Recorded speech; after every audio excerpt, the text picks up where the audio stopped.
Judiciary Committee will come to order. Without objection, the chair is authorized to declare recesses of the committee at any time. We welcome everyone to today's hearing on oversight of the U.S. Department of Justice, report by Special Counsel Robert Mueller III on the investigation into Russian interference in the 2016 presidential election and related matters. I will now recognize myself for an opening statement. Attorney General Barr has informed us that he will not appear today. Although we worked to accommodate his concerns, he objects to the prospect of answering questions by staff counsel and to the possibility that we may go into executive session to discuss certain sensitive topics. Given the Attorney General's lack of candor before other congressional committees, I believe my colleagues and I were right to insist on the extended questioning. To my knowledge, not even the ranking member was opposed to the idea of moving into closed session if necessary. But even if Democrats and Republicans disagree on the format of this hearing, we must come together to protect the integrity of this chamber. The administration may not dictate the terms of a hearing in this hearing room. The challenge we face is bigger than a single witness. Late last night, the Department of Justice wrote to inform us that they will ignore our subpoena for the unredacted Mueller report and the underlying evidence. They have made no meaningful attempt at accommodating that subpoena, which was due yesterday. The letter references the Attorney General's offer to 12 members of Congress, 12 out of 435, to look behind some, but not all, of the redactions, provided that we agree not to discuss what we see with our colleagues and that we leave our notes behind at the Department of Justice. It is urgent that we see the documents we have subpoenaed, but I cannot agree to conditions that prevent me from discussing the full report with my colleagues and that prevent the House from acting on the full report in any meaningful way. An accommodation designed to prevent us from taking official action is no accommodation at all. Every member of this committee, Democrat and Republican alike, should understand the consequences when the executive branch tells us that they will simply ignore a lawful subpoena from Congress. If left unchecked, this act of obstruction will make it that much harder for us to hold the executive branch accountable for waste, fraud, and abuse, or to enact legislation to curb that kind of misconduct, or any kind of misconduct, no matter which party holds this chamber or the White House at a given moment. The challenge we face is also bigger than the Mueller report. If all we knew about President Trump were contained in the four corners of that report, there would be good reason to question his fitness for office. But the report is not where the story ends. In the days since the Department of Justice released the redacted version of the report, President Trump has told Congress that he plans to fight all of our subpoenas. The average person is not free to ignore a congressional subpoena, nor is the president. His promise to obstruct our work extends far beyond his contacts with the Russian government and allegations of obstruction of justice. The president has also prevented us from obtaining information about voting rights, ACA litigation, and his cruel family separation policy, among other matters. The challenge we face is also not limited to this committee. In recent weeks, administration witnesses have simply failed to show for properly noticed depositions. The Secretary of the Treasury continues to ignore his clear statutory obligation to produce the president's tax returns. The president's private attorneys sued Chairman Cummings in his personal capacity in an attempt to block the release of certain financial documents. Ladies and gentlemen, the challenge we face is that the President of the United States wants desperately to prevent Congress, a co-equal branch of government, from providing any check whatsoever to even his most reckless decisions. He is trying to render Congress inert as a separate and co-equal branch of government. The challenge we face is that if we don't stand up to him together today, we risk forever losing the power to stand up to any president in the future. The very system of government of the United States, the system of limited power, the system of not having a president as a dictator is very much at stake. The Attorney General of the United States is sworn to uphold the Constitution as our nation's chief law enforcement officer. He has an obligation to do everything in his power to warn the president of the damage he risks and the liability he assumes by directly threatening our system of checks and balances and of limited government. Sadly, the Attorney General has failed in that responsibility. He has failed to check the president's worst instincts. He has not only misrepresented the findings of the special counsel, he has failed to protect the special counsel's investigation from unfair political attacks.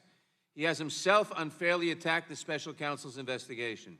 He has failed the men and women of the Department of Justice by placing the needs of the president over the fair administration of justice. He has even failed to show up today.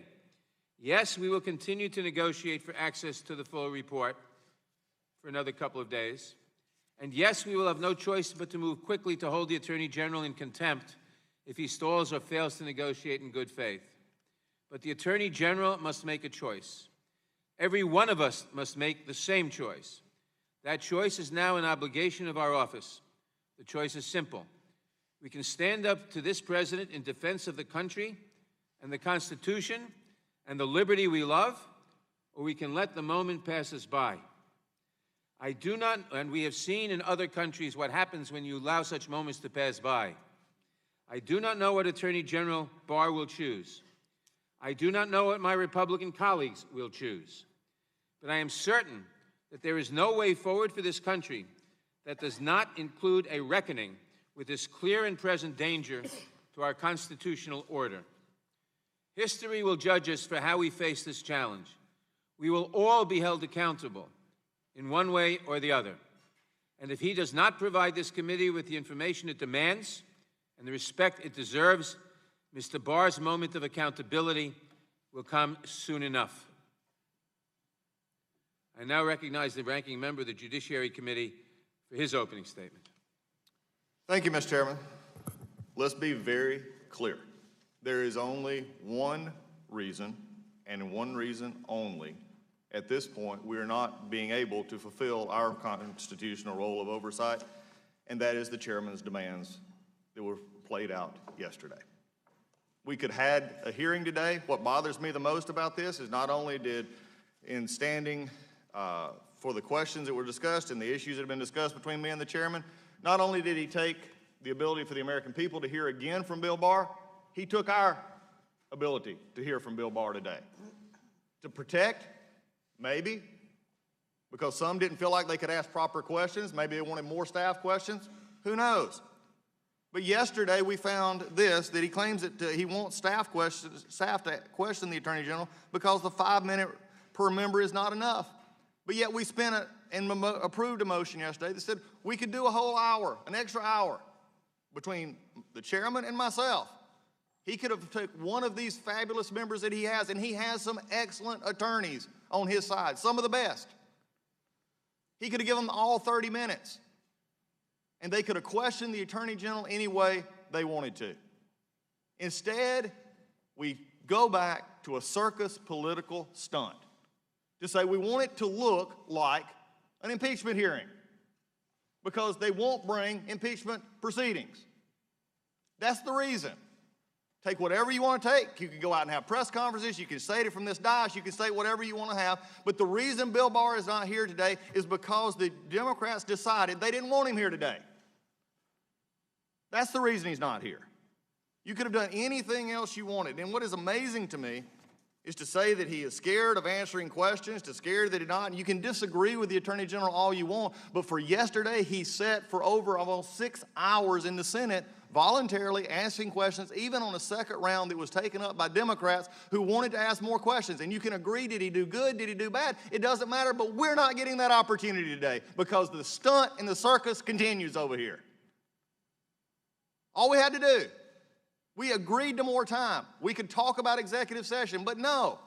For some reason, for some purpose, except the optics of something they can't do or don't want to do right now, they wanted to have a staff member ask questions. As I said before, if that staff member wants to ask questions so desperately, run for Congress. Put a pin on, find a committee. But you know, I can continue on and on and on about the issues that we have here and the impeachment agenda and whatever you want to have, and saying that he's blackmailing this committee, he's terrified to come before this committee. I think yesterday he proved he's not terrified to sit before anybody, especially the Senate, which they actually extended the question time on. He answered the question, whether you like the question or not. As my chairman told me yesterday, it's not a matter of where we agree or disagree on this. We have the motions, we move the motion, we do the motion. You can agree with the Attorney General or disagree with the Attorney General, but not hearing from them is a travesty for this committee today. But I would be remiss if I also did not mention the largest tragedy of this day. That actually was from yesterday. The chairman just stated a few moments ago that we can't let moments pass, and I agree completely. Because what happened yesterday on this dais was a travesty. When you do not recognize members for valid motions, when you call things dilatory, questioning the motives of what members are doing it for. I have sat on this committee for 6 years, and I have sat through hours of motions to strike the last word, of giving other members on the minority side more time, more time. One of my biggest concerns I ever had with Chairman Goodlatte is, why do you let it continue? Just call the previous question. And on two occasions last Congress he did, on resolutions of inquiry, after almost 6 to 7 hours of debate. The question I have here is not what Bill Barr is scared of. My question is, what are the Democrats scared of? They don't want Bill Barr here today. They've had the report, they've read it, they don't like what's in it. The chairman won't even go look at what the Attorney General offered him. It's pretty amazing to me. He wants to go in executive session and ask questions about it, but he won't go read it. Now, you can go read it and ask for more. But here's the problem today, and this problem from yesterday is not over. If the majority wants to run a committee in which minority rights do not matter, parliamentary procedure does not matter, we saw it on full display yesterday. It will not continue. We will continue this exercise, and we will exercise what we have as minority, which is the minority rights to ask questions, to make motions. Because at the end of the day, unless we've forgotten, Mr. Chairman, you've got more votes than we do. You will get what you want. But just like we sat on this side and you sat on this side and got to spend hours talking about whatever you wanted to talk about while Chairman Goodlatte sat there and let you do it. And all you wanted to, and the question that bothered me the most yesterday was, we got time, we got to get on to another bill. Timing does not trump minority rights. And there's not a member on this dais that should say it's not. And freshman members or anybody else who's here for the first time, that's not how this committee works. And if you don't believe me, ask Chairman Sensenbrenner. For 3 times was chairman of this committee, and he laid it out clearly yesterday. But when we degrade members of my side, calling Ms. Lesko's amendment ridiculous, calling ours dilatory, that's just wrong and should offend everybody on this dais. Mr. Chairman, this is wrong. The tragedy of today is not that you have an empty chair, not that you have props. You can call the Attorney General whatever you want. You know, I'm reminded of sticks and stones kind of quote. But what really bothers me today is the travesty of what happened in minority rights yesterday. And there's not a member of the Democrats who were on this committee last year that can honestly look me in the face and say, y'all were not treated much better by a chairman who actually followed the rules than we were treated yesterday. I yield back. Thank you, Mr. Collins. Ordinarily at this point, I would introduce the witness, but instead, we will conclude this proceedings. I just want to say, we didn't choose not to have Mr. Barr come. He chose. We cannot permit him or anybody in the administration to dictate the manner in which we function. This does not include our inquiry into the Attorney General's handling of the Mueller report, point of parliamentary inquiry, his conduct before Congress, nor does it conclude our efforts I seek recognition to for compel parliamentary production inquiry. of the entire report and its underlying materials. We will not hear from the Attorney General today, but this committee intends to obtain the information that it needs to conduct its constitutional oversight and legislative responsibilities. We will defend the prerogatives of Congress. We will defend the rights of the American people to know what's going on. We will defend the constitutional scheme of equal and coordinate branches of government. We will make sure that no president becomes a monarch. We need the information without delay. The hearing is Mr. Chairman, adjourned. And we'll do so with trampling minority rights. It's going to be, Mr. Chairman, where there is not going to be a recognition of members who seek legitimate inquiry as to the procedures.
I think it's important to let that sink in for a moment. The Attorney General of the United States declined to appear voluntarily before the United States House of Representatives Committee on the Judiciary. I think there's good reason that the Attorney General is uncomfortable about coming before the committee and answering questions. We intend to ensure that we have the ability to get both the witnesses to testify under oath before the committee and the documents that are necessary to do our oversight work. That is, I think there are other members here. We're waiting. I think they want us in a group.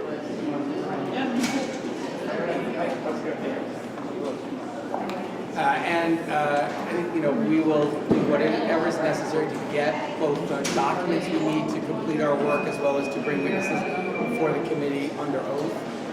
Our oversight responsibility is directly dependent on our ability to bring witnesses before the committee, compel the production of evidence, and if we allow the executive branch to decide what they're going to give us, they will have essentially extinguished congressional oversight. say the executive branch is acting in complete bad faith here. In the past, the president and Congress could disagree about a certain document or a phrase or what have you and go back and forth. But what we have is the president trying to pull a curtain over the executive branch of government, and he's refusing to cooperate with any of our lawful demands for documents, for witnesses, or for testimony. And so this is not even a close call. This is categorical bad faith by the executive branch of the government. The Supreme Court has said that it is the essential function of Congress to conduct oversight over the executive branch to make sure that our laws are being implemented in the proper way, and so we can explore what new laws need to be written for the American people. We are the people's branch of government. We represent the people. The core job of the President of the United States is to take care that the laws are faithfully executed, not circumvented, not negated, much less violated. And the President has essentially set himself at war against the rule of law. I just would add to that in saying that when we talk about the difference between a democracy and a dictatorship, one of the foundational principles of our Constitution is that of checks and balances, which means that co-equal branches of government have to respond to each other. And so with the President's blanket refusal to honor subpoenas, to allow witnesses to testify, he has taken this to a completely new phase. And I think as I watched Attorney General Barr's performance yesterday in the Senate, there were so many questions that continue to arise about whether the Attorney General is using his position to be the personal defense counsel for the President. My line of questioning today, had I had the opportunity, would have been around ongoing attempts at obstruction of justice. This is not just something that is in the past, but the President is continuing to tweet and say things that imply that if somebody refuses to tell the truth or speaks against him, that there will be consequences to pay. There are numerous things that we have a responsibility and an obligation to investigate and to oversee. And I think we are truly in a new phase of this entire situation that is deeply, deeply destructive to the Constitution and to the foundations of our democracy.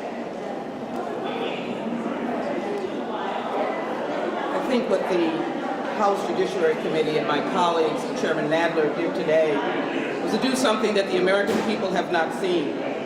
Since the Watergate proceedings of Richard Nixon, they have not seen a president not stand up to the Congress, but stand up to the Constitution in a way that rejects all of its parameters and all of the dignity and the order that we have run this country. The Constitution started out by saying we wanted to form a more perfect union. Today, the Attorney General joined with his supervisor, the President of the United States, decided to show the American people that this is not a democracy, that in fact we do not adhere to the rule of law, and we will continue to be disrespectful to the people's house. I think my line of questioning, as my colleagues have indicated, would be just the truth. As the March 27th Mueller letter stated to the Attorney General that he wanted the documents to be released. They were not released. And so here we stand today with no other option other than to hold the Attorney General in contempt, which we hope that will happen. We have not done that because we wanted to continue negotiations. So I would simply ask the question, is this the way we want to run this nation? Do we want a president that does not welcome the truth and subjecting those who work for him to be tested on the truth? Do we not understand the Constitution and Article 1 and Article 2? This Judiciary Committee will not be targeting anyone. All we'll be doing is doing our job, and that is to have members of the Cabinet of the President of the United States to come before this committee and tell the truth. We will not stop until we get the truth, until the truth is told to the American people, and the American people will decide as we go forward that the truth has to be acted on. And that's what I think some of our Republican friends are afraid of. Attorney General Bill Barr is now one of the most dangerous men in Washington, D.C. for 3 reasons. First, he intentionally mischaracterized the Mueller report. He was then told by Robert Mueller that he mischaracterized the Mueller report, and instead of apologizing, he doubles down and continues to mislead the American people. Second, today he ignored the will of Congress, oversight responsibilities of Congress, and lawfully issued subpoenas. And third, right now he is suing to eliminate your health care coverage. Let's not forget, right now he is suing in court to eliminate pre-existing conditions health care coverage and taking health care coverage away from millions of Americans. We in Congress will rein him in. We will hold him accountable.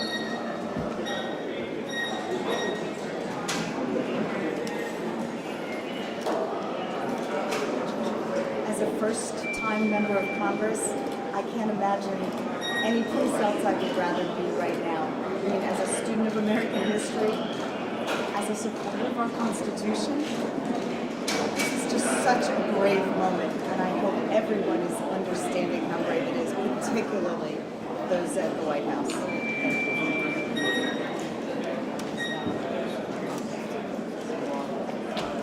you. Good morning, everyone. You know, I just have to say, as a former police chief, that it was painful and disgraceful to see the nation's top cop abandon his responsibilities to allow an empty chair to speak for him this morning. However, as a committee member, we were respectful enough to put the Honorable William P. Barr, to put honorable on his name tag, if you will, this morning. However, but if you look at what the Attorney General has done since he has been in office, he certainly worked harder to protect someone who does not deserve to be protected. There's not much that the Attorney General has done as the nation's top cop that we can consider honorable.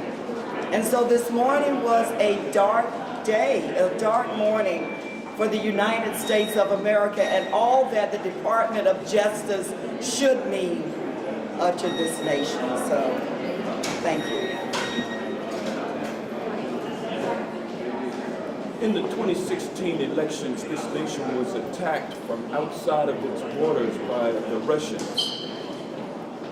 As a result of their outside attack, we are now being attacked from the inside by the very Trump administration whom the Russians favor. This is a very dark day and a very dark time for our republic. It is under attack. The worst kind of damage that can be done to America is from its enemies from within. And we have enemies and we have aiders and abettors of those enemies.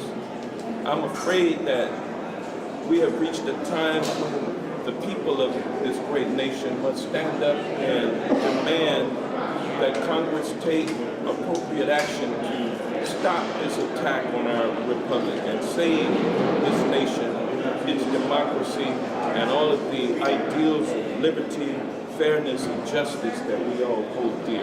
Thank you.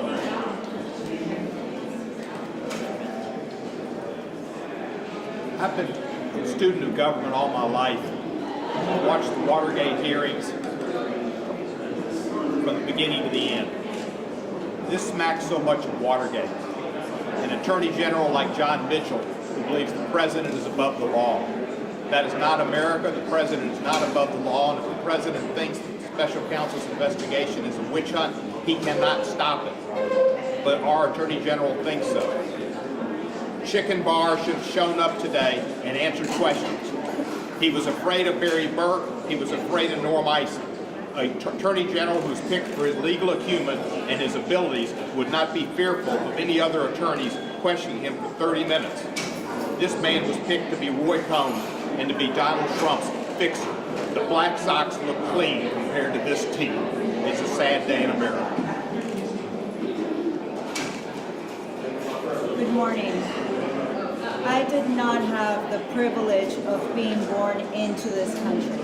I became an American citizen when I was 20 years old, and I took an oath to protect and defend the Constitution against all foreign and domestic enemies. Attorney General Barr took the same oath. And today he shows that the only oath that he is now following is to protect and defend the president, who right now is threatening the strength of our democracy. Having come from Latin America, I understand very well what it means when a man in power starts circumventing equal branches of government.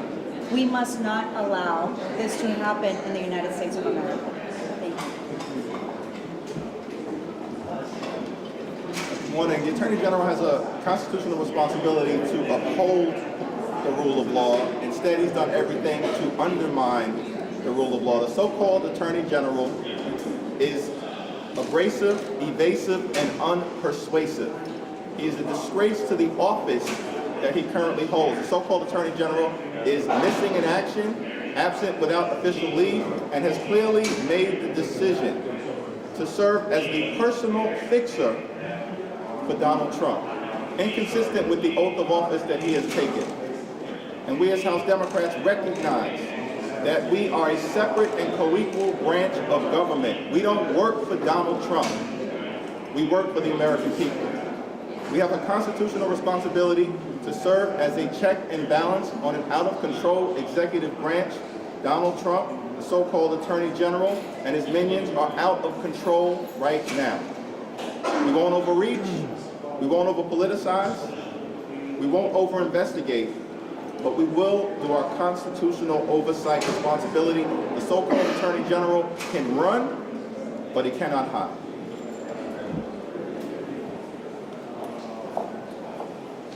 Today, Attorney General Barr and this administration have done a great disservice to the American people. It's not only about the Mueller report, but this is about protecting the integrity of our national security. This is about protecting the integrity of our elections. This is about protecting the integrity of people in this country being able to have affordable health care. They have done a great disservice to the American people. And we, Congress, have the responsibility as a co-equal branch of government to protect and to serve and make sure the American people have the facts and the information that they need to make sure that they know that government is truly working on their behalf. And my colleagues and I will continue to stand, to fight for the truth, continue to stand for what is right, to make sure that democracy works for each and every individual in this country.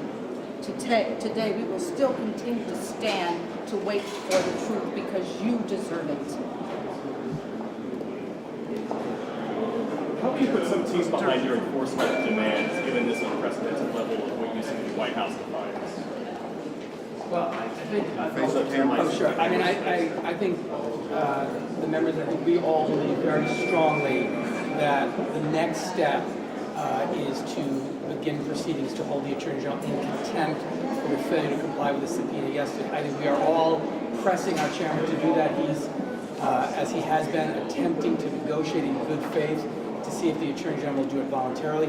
But in the absence of an agreement there, it is our position that the Attorney General is in contempt of Congress, that we have a responsibility to compel his compliance with a lawfully issued subpoena, because as I said earlier, if the executive branch can willfully violate lawfully issued subpoenas, they will have successfully eliminated congressional oversight. It cannot be up to the executive branch to decide what witnesses and what evidence we will collect in our constitutionally mandated oversight responsibility. So the next step will be an effort to begin proceedings to hold the Attorney General in contempt if in fact this negotiation or conversation doesn't result in an agreement. But Mr. Cicilline, I mean, a contempt proceeding would take quite a long time. It's going to be drawn out in court. By your insistence on this format, haven't you essentially blown the opportunity to question the Attorney General here in a public setting?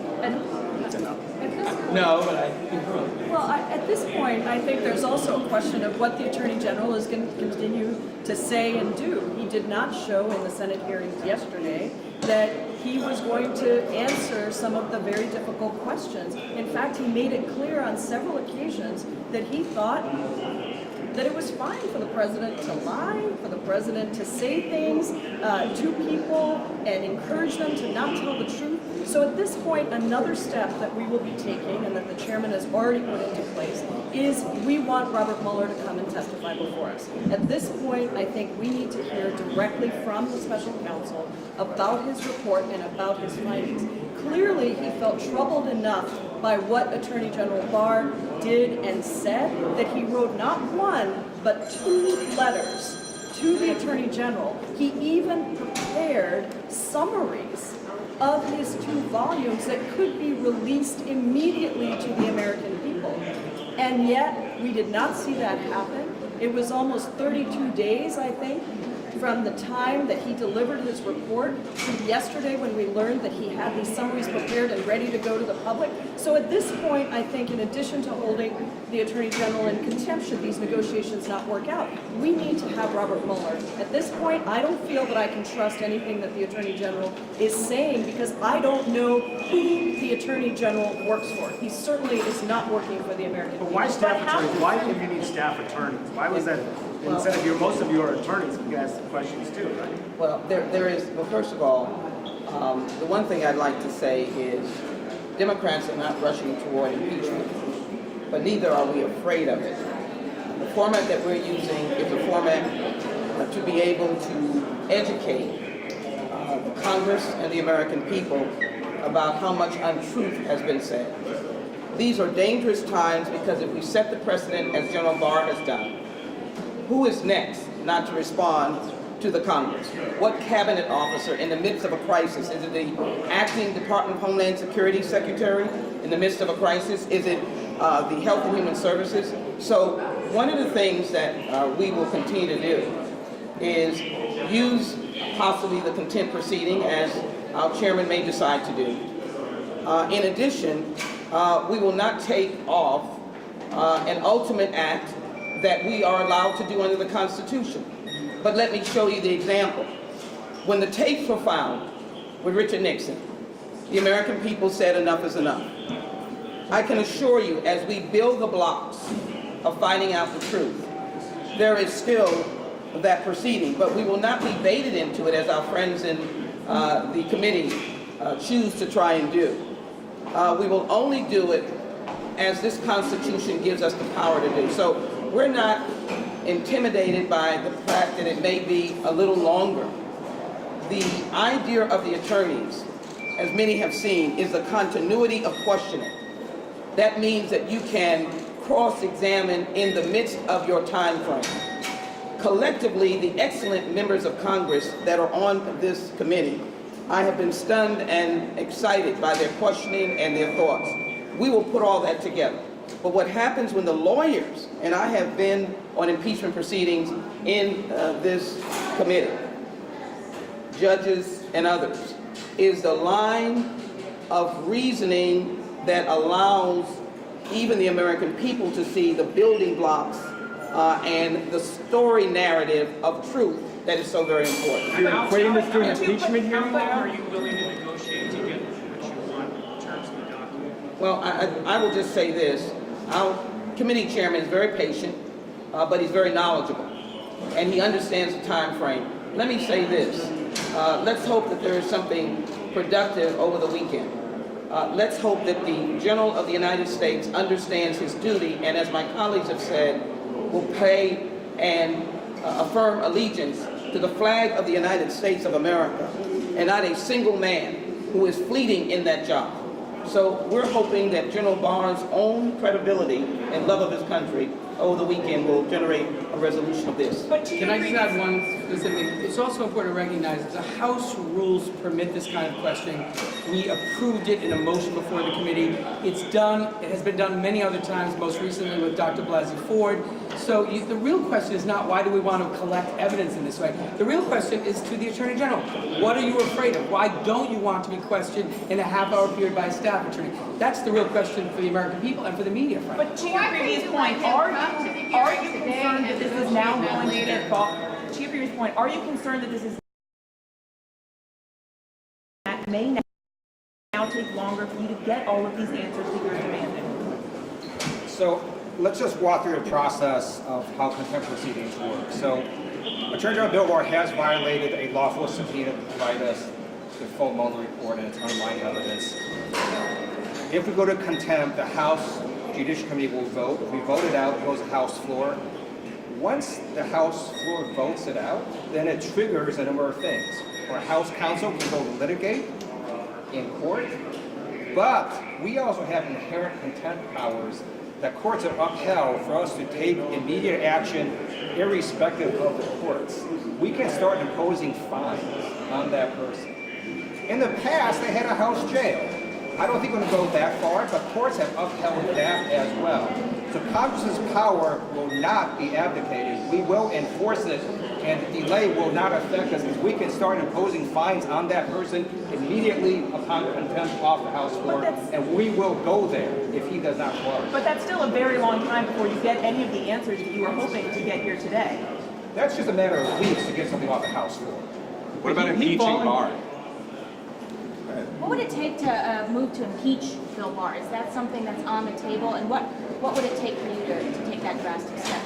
Well, with respect to the Attorney General's behavior, nothing's on the table or off the table. We're evaluating things in a step-by-step basis. And the next step, as has been illustrated, will be to possibly pursue contempt. And Congress has control over that timeline. But understand the stakes. What we are witnessing is the slow loss of our democratic republic. And we can either allow it to happen or we can stand up against it. Some of my colleagues on the other side of the aisle, they're behaving like a cover-up caucus for this president, a wholly owned subsidiary of the Trump administration. That is not what the founding fathers envisioned. And so we are not going to allow the notion of a presidential dictatorship to take hold. This is a democracy. We're a separate and co-equal branch of government, and we are going to uphold that principle by any means necessary. He volunteered to come in today. Is this jumping way too far ahead? And then second, Congresswoman, you had talked about how staff questioning goes during an impeachment hearing.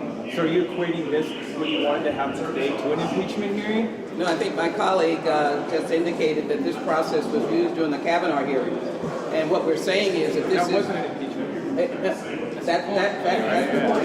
point that we're making. That this is allowable under House rules.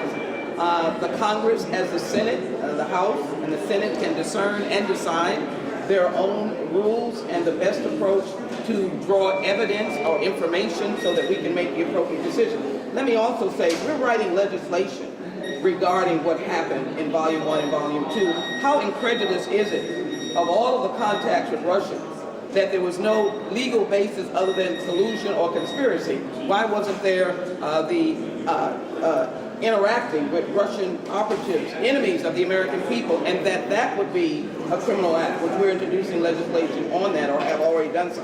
But what I would say to you is we're only following the rules, and the rules are that we're allowed to do this. And I guess I asked the question of the General of the United States, as has been said, very aptly. And my heart really breaks on this. And if any of us were lawyers or non-lawyers, it really breaks. I asked him, would he not, in his view of his own reputation and his view of being the chief legal officer, has been said, for the people of the United States, would he, should I say that, would he please adhere to the rule of law and appear before this committee? But I do want to conclude by saying we're moving on other witnesses because our task is to find out the truth. Why didn't you take the Justice Department's the opportunity they provided to you to go and see a lesser redacted copy of the report? My understanding is only Republicans have done that. The Democrats refused to do so. We didn't have that opportunity, actually. Well, That opportunity was not Chairman given to Nadler had that opportunity. us. Let's refocus on what's at stake here, okay? 6 weeks after the special counsel submitted his report, the Congress of the United States still doesn't have it. This is completely unprecedented. In every other case of a special counsel or an independent counsel report, Congress got it within a couple of days, completely unredacted. The redactions are up to us. And special counsel Mueller gave the redactions directly to Attorney General Barr. That's what we've learned in the last couple of days from the correspondence which was leaked through the media. That was the only reason we found out about it. It was very clear that the report could have been released within a couple of days, but instead, Attorney General Barr wanted to pull a propaganda smokescreen over the entire country. And we are still laboring to unearth the real report, to get it unredacted so we can read it. That is our constitutional power.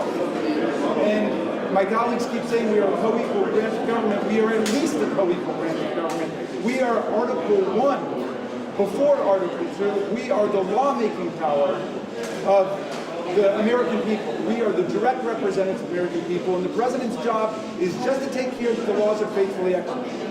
Not to make sure that the laws are thwarted and frustrated and violated. Yet the entire administration is now in a full-blown cover-up mode to try to hide the contents of Special Counsel Mueller's report.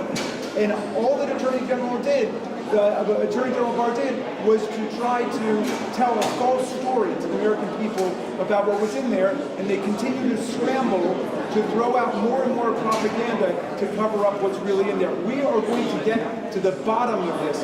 We are going to have the real facts come out to the American people. We are going to allow the American people to hear directly from the witnesses, including Special Counsel Mueller, including Don McGahn, the White House counsel, about what the president did to obstruct justice. Because if we allow a president to obstruct justice and to convert the government of the United States into a money-making vehicle for himself and his family and his business, then that will set a precedent that generations to come will regret and lament. We've got a constitutional responsibility here, and we're going to fulfill it. I just want to say one thing about Director Mueller. I was here when he was director of the FBI, and I was offended by his character and integrity being sullied yesterday in the Senate Judiciary hearing. I want to thank Director Mueller for his work and his team's work. I don't know what he's going to say before our committee. I cannot give a prognosis on what he will say. But I do believe the American people owe him a debt of gratitude. And I also know that it has been reported by people who know him that said he has never sent a letter, maybe once, a letter of this kind in his career. He wants to be known as an ex-Marine who serves his nation. So I would just suggest to all of us that if he wrote such a letter on March 27th when he said, in essence, I told you to give everything to the Congress and the American people, it must have been a heavy burden on him that the General of the United States, the Attorney General, was not representing him, his team, or the people of the United States, that in fact, he turned out to be the personal lawyer of a person who is fleeing in an office that belongs to the people of the United States, and that's the presidency. And I can only say that as he comes before our committee, none of us can dictate what he will say, but I do believe that he will tell the truth in the best way he possibly can. And I want to say to Director Mueller, thank you very much for your service. Thank you. Thank you.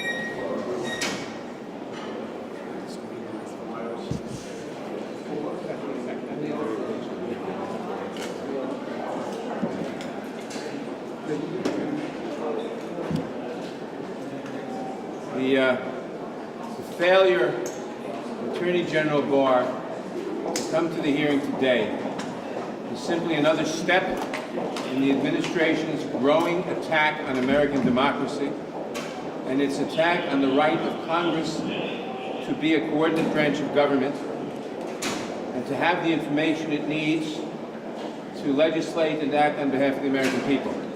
The administration, by its policy of across-the-board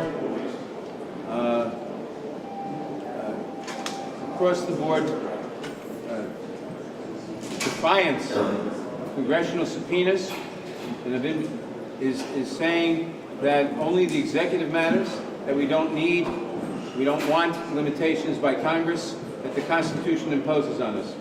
This is a grave danger for American democracy, and we must do all we can in the name of the American people to ensure that when the Trump administration ends, we have as robust a democracy to hand to our children as was handed to us. And today is a day of testing, and everyone will be judged by history in terms of how they react to this. Mr. Chairman, how concerned are you that this is all just going to get bogged down in the courts, and that because of your insistence on letting staff attorneys do some questioning, that it will now take even longer for you to get the answers that you've been demanding? We are going to use what process we have in the courts and elsewhere to get the answers, the information we need. In particular, the subpoena for the entire unredacted Mueller report and the underlying documents was due yesterday. The Attorney General, we got a letter late last night refusing to adhere to the subpoena. This is indefensible, and it is part of the attack on American democracy by this administration. We will make one more good faith attempt to negotiate and to get the access to the report that we need, and then if we don't get that, we will proceed to hold the Attorney General in contempt, and we'll go from there. Mr. Chairman, why not negotiate a bit of... What's your timeline on that? I mean, how long are you going to give the Attorney General to answer your question and to negotiate in good faith before you hold on to contempt? A day or two. Mr. Chairman, why not? So this by the end of the week, you want this resolved? Maybe by Monday, we'll see. Mr. Chairman, why not negotiate a middle ground about the format of today's hearing? I mean, haven't you in a sense made it harder to get the answers that you've been asking for? We cannot concede to the administration the ability to control the manner in which Congress does its job. The Attorney General is bound, as are other witnesses, to come before the committee, and he cannot dictate to us how we will do our job. We feel this is the most effective way of doing it, and that's our decision. Will you insist on staff attorneys for the Mueller interview? Of using fines as part of the inherent, your colleague before you came out brought up the idea of maybe imposing fines under inherent contempt as a way to try to get him to comply. Is that something that's on the table? How would that work? That's not something you see every day. We will explore all the options, and inherent contempt is certainly one of the options.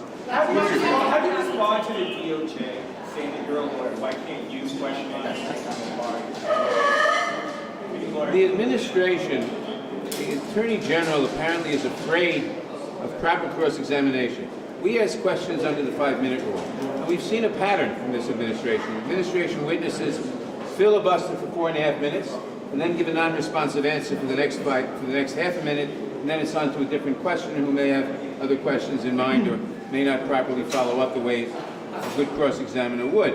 So we feel the best way of doing this is to have all our members ask their 5 minutes of questions each, and have counsel be able to back cleanup, so to speak, at the end, follow loose ends, and be able to hold the witness, the Attorney General in this case, to ask follow-up questions so that he can't evade as easily as he can. And obviously, the Attorney General is afraid to face that kind of questioning. I mean, what we saw today is, besides the attitude of contempt the administration has for Congress, what we saw is fear.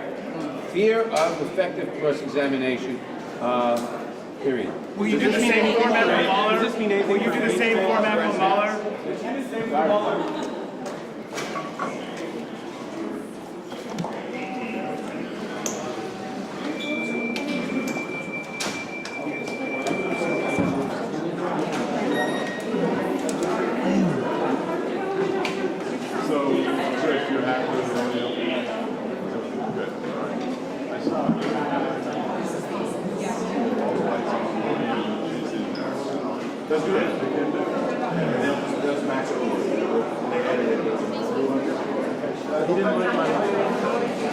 I don't know.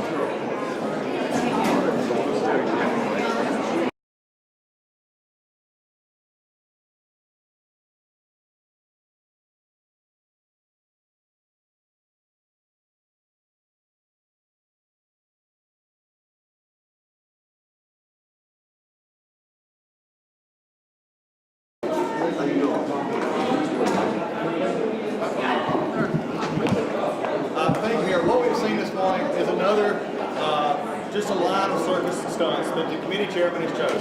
Today, the committee chairman took away the ability of the Republicans and Democrats to question the Attorney General, who voluntarily, willingly was going to come today and answer questions of great concern to the country. The problem I have today is the chairman has decided political stunts are more important than actually having the Attorney General here. We'll continue to watch what he's doing, but it is the same to me that the committee and the majority is running roughshod over the minority rights, but also running roughshod over the American people, and not even taking the accommodations that the Attorney General has made to him. And we understand that, then we understand that maybe it's the Democrats who have something to be worried about. Maybe they don't like what was in the Mueller report, and maybe they don't want to continue to have to answer questions about it. The White House has been fighting subpoenas, fighting requests for information. Do you have any concern that they're eroding your colleagues' ability to investigate? I don't think so. I think that they're going to do what they need to do, as other past administrations have done as well, including President Obama and others. They fight subpoenas when they feel like they need to make accommodations or not. One very much concern I have, and the chairman was just out here talking about going straight to contempt. That's typically a 2-week process. You don't typically go straight to contempt. You actually work with the agency, you try to make accommodations, and every time it's been held in contempt from committees, it's typically been a long process. This Democratic majority seems to be impatient. They don't want to wait. They don't want to ask proper questions. They don't want to go through the process. What are they hiding? Why are they so concerned? Because they hate this president. They don't want to see this going. They want to keep the service going and keep the American people believing that they're actually doing impeachment when they're not. Will you fight those efforts to hold him in contempt? Beyond the precedent, is there anything inherently wrong with staff attorneys questioning witnesses? Well, as your network actually said, there is no precedent for this. And I think after 206 years of this committee actually working, where we actually were able to do our job, except in the area, this is where it gets interesting, because the only 2 areas even the chairman talks about is in impeachment. So what is happening is my chairman wants to actually let the American people believe by citing impeachment as the president that we're actually doing impeachment, when in reality, they don't want to bring impeachment. So this is the problem. This is becoming a circus. If he would take the accommodations that the Attorney General has made, work with the Attorney General to find better ways, instead of rushing to have a press release, rushing to have our committee, and by the way, trampling minority rights in this committee, that is something that has been amazing to me. Yesterday was a travesty in our committee, and our chairman actually should be ashamed. What's wrong with having staff attorneys question? The interesting question following on the staff question is irrelevant in the sense of what they're actually wanting to do. But my question is, why does the chairman think so little of his lawyers on his committee that he wouldn't take 30 minutes for himself or for others to actually ask questions? He's got some great attorneys. To me, it's a slap in the face of his own people. Will you fight efforts to hold the Attorney General in contempt? We're just going to continue to, if the chairman wants to continue down that path, my question is going to be, what is your hurry? Have you actually looked for accommodation? Have you actually tried to work with this Department of Justice, or have you simply, every time you didn't get what you want, which has been the pattern of the first 100 days, this chairman runs to make a subpoena, runs to make a contempt charge. It's almost like they're daring to go to court instead of doing proper legislative oversight. That's the travesty for this country. Thank you so much. No, but you know, you can send it, I guess, to us, and we'll put it.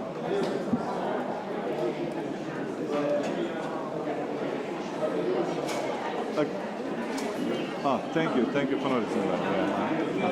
Thanks.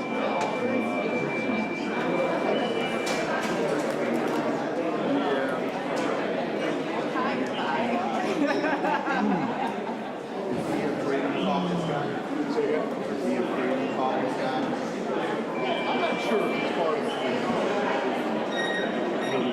and sort of speak the same language. They speak the same language.